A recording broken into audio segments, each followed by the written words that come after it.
ભુજના વાણિયાવાડ વિસ્તારમાં લાંબા સમયથી ટ્રાફિક જામ અંગેના પ્રશ્નનું નિરાકરણ લાવવામાં સુધરાઈ દ્વારા કાર્ય કરવામાં આવ્યું હતું। ભુજ નગરપાલિકા અને જિલ્લા ટ્રાફિક વિભાગ દ્વારા વાણિયાવાડ વિસ્તારમાં હોટલ જનતાઘર પાસે લાંબા સમયથી ટ્રાફિકનું પ્રશ્નના નિરાકરણ માટે અહીંના 50 જેટલા નાના મોટા લારી ગલ્લા ધારક વેપારીઓને જગ્યા ફાળવવામાં આવી હતી, જેને કારણે આ વિસ્તારમાં ટ્રાફિકની સમસ્યાનો હલ થશે તેવી આશા જન્મી છે। વધુમાં આ નાના મોટા લારી ધારક વેપારીઓ યોગ્ય રીતે પોતાના ધંધા વ્યવસાય ચલાવી શકશે તેવી વ્યવસ્થા પણ કરવામાં આવી છે।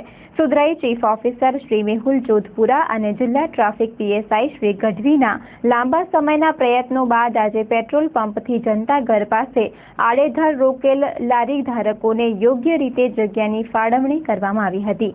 ઉલ્લેખનીય છે કે આડેધડ રોકેલ જગ્યાને કારણે તથા રખડતા ઢોરોને કારણે આ વિસ્તારમાં અનેકવાર સમસ્યા સર્જાઈ છે અને નાના એવા અકસ્માત કે ડખાઓ પણ સર્જાતા રહે છે। ઉપરાંત રાહદારીઓ, વાહનો અને ખરીદદારોને પણ હેરાનગતિ થતી હતી, ત્યારે ટ્રાફિકનો પ્રશ્ન ઉકેલવાની દિશામાં આ પ્રયત્ન ફાયદામંદ બની રહેશે તેવી આશા લોકોમાં જન્મી હતી। નગરપાલિકા અને ટ્રાફિક પોલીસના સંયુક્ત પ્રયાસોથી 50 જેટલા લારી ધારક વેપારીઓને લાઇનબદ્ધ ગોઠવીને વેપાર ધંધો કરવા માટે વ્યવસ્થા ઉપલબ્ધ કરાવવામાં આવી છે।